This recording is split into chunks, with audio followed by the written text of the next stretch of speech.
তো তাহলে তোমাদেরকে দেখাই দিই যে পাশে দুইটা পেজ দেখতেছো, একটা সবজি কাটতেছে আর একটা গাড়ির স্টাইলের।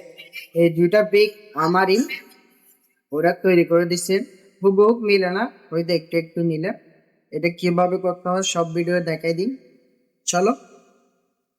প্রতিবারের মতো সবাই জানো চ্যাট জিপিটি, এখানে আসার পর দেখো এখানে আমাকে অলরেডি তৈরি করে দিছে। এই ফর্মটার দিয়ে আমাকে নিচেরটা তৈরি করে দিচ্ছে, আর এই উপরের ফর্মটা দিয়ে আমাকে এই গার্ডেরটা তৈরি করে দিচ্ছে।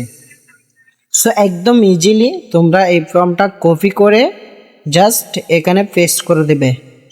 এখানে তোমরা ফটোস দেখতেছো, এই ফটোসতে তোমাদের গ্যালারি থেকে ফটোটা নিয়ে বাস এই যে আস্ক এনিথিং এখানে গিয়ে তোমরা যে ফর্মটা আমি তোমাদের ডিসক্রিপশন বা কমেন্টে দিব এটা পেস্ট করে দিব।